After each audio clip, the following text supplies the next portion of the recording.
इसके बाद का पासो क्वेश्चन होइसे पासो क्वेश्चन वन एक्सपोनेंटर क्वेश्चन ए गुटेखिनि क्वेश्चन 1 2 3 4 5 6 मैक्सिमम क्वेश्चन रिवीजन पाइ हेस যোৱা বছৰ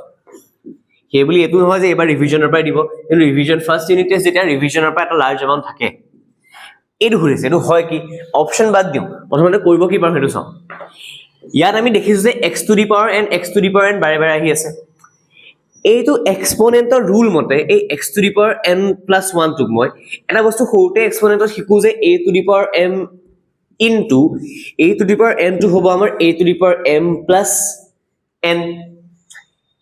প্লাস থাকিলে মাল্টিপ্লিকেশন ভাঙি দিব পাৰি a2 প্লাস হৈ আছে তাহলে আমি এনেকৈ লিখিব পাৰো x to the power n into x to the power 1 বুলি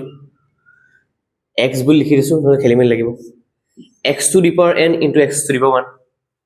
এটা ঘটনাটো হল যে আমাৰ ইয়াত আছে আমাৰ x to the power n plus x to the power n plus 1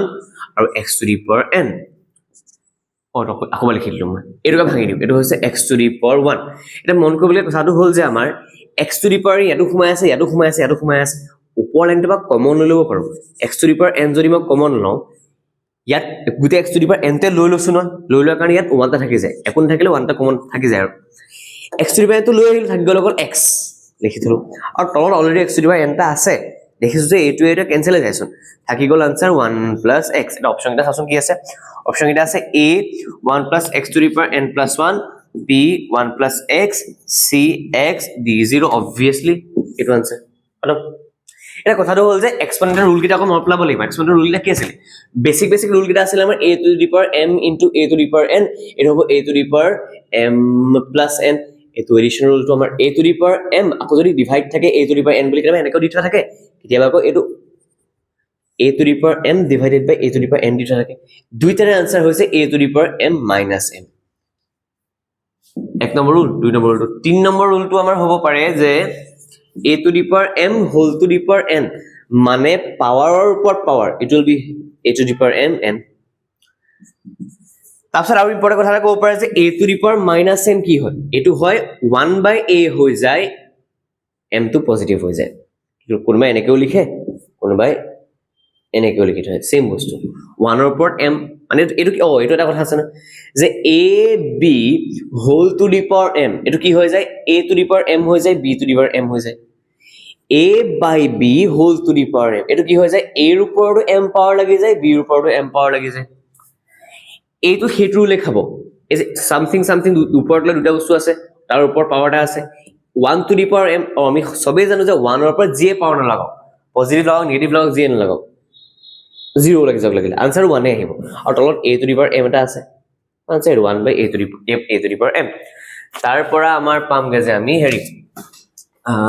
inverter question কৰিব পাৰে যে a by b যদি ওপৰত -m আছে এটো হয় আমাৰ যদি ভিতৰৰ বেসটো ৰেচিপ্ৰকেল কৰি দিও উল্টিয়াই দিও b by a হৈ যাব এটো পজিটিভ m হৈ যাব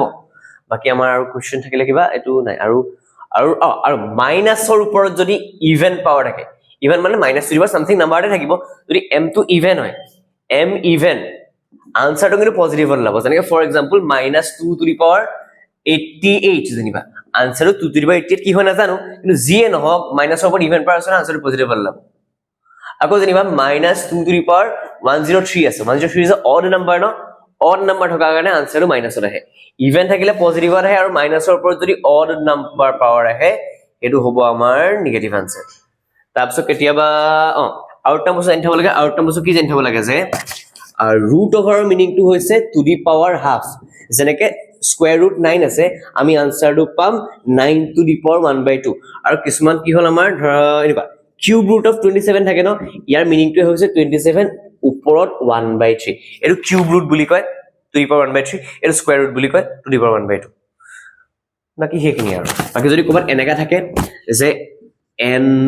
over m এটো বুজায় যে m টো প্ৰথমতে লিখিম ব্ৰ্যাকেটটা জালিম দি প্লে এটো 1/n ওপৰত পাৱাৰ দি দিম এটো কথাটো বেসিক্যালি হেটো বলে এনেকুৱা দিয়া আছে বলে n m 5 বলে ইয়াৰ মিনিং টো কি m whole to the power 1/n = 5 ইয়াৰ মিনিং টো এটোৱে যে এই 1/n যে পাৱাৰ আছে এটো হিফালে গুছি গলে সিম্পল n হৈ যাব 1/n থাকে আৰু ৰেচিপ্ৰকেল হৈ যায় মানে m = 5 to the power n ইয়াৰ মিনিংটো এইটোৱে যে ডাইৰেক্ট মিনিংটো এইটোৱে যে 5 ৰ ওপৰত যদি মই n পাৱাৰ লগাই দিওঁ আনসাৰটো m ওলাব যেনেকৈ ফৰ এক্সাম্পল দেখাইছো মই 3√27 মানে 27 ৰ কিউব ৰুট হয় 3 যেনেকৈ 4 কিউব ৰুট অফ 64 হৈছে 4 ইয়াৰ মিনিংটো এইটোৱে যে এইটো 3 ৰ ওপৰত এই কিউবটো লগাই দিলে 27 পাওঁ এইটো 4 ৰ ওপৰত এই কিউবটো লগাই দিলে 64 পাওঁ কেতিয়াবা এনেকৈ নিদি পেলাই এনেকুৱা আনসাৰ সুধিব পাৰে দেই সুধিব পৰা কুৱেশ্যনৰ ভিতৰত আছে এনেকুৱা যে 5th ৰুট বুলি কয় 5th ৰুট 32 কি হয় আমি আৰু এটা বস্তু জানি থব লাগে 2 ৰ পাৱাৰটা জানি থব লাগে 2 1 2 2 2 2 2 3 এনেকৈ পাৱাৰখিনি জানি থব লাগে আৰু এইখিনি জানি থব লাগে কুৱেশ্যন হৈছে আমাৰ 1/30 লৈকে স্কয়াৰ নাম্বাৰখিনি আৰু 1/10 লৈকে কিউব নাম্বাৰখিনি তো এইটো আমি জানিব লাগে যদি প্ৰাইম ফেক্টৰাইজেশ্যন কৰি চাওঁ 2 16 যা 2 8 যা 2 4 যা 2 2 যা 2 5টা ওলাই গ'ল তো আমি লিখিব পাৰো যে 5th root of 2 to the power 5 তেনেকুৱা হ'ব আমি জানো যে এনেকুৱা 5th ৰুট থাকিলে 2 to the power 5 whole to the power 1/5 হৈ যায় মানে এই দুটা হৈ আছে মাল্টিপ্লাই 5 5 কেনসেল হৈ যাব মানে এনেকুৱা কথাটো 2 to the power 5 into 1/5 5 5 cancel থাকি গ'ল 2 5th root of 32 is 2 এনেকুৱা আনসাৰ আহিব পাৰে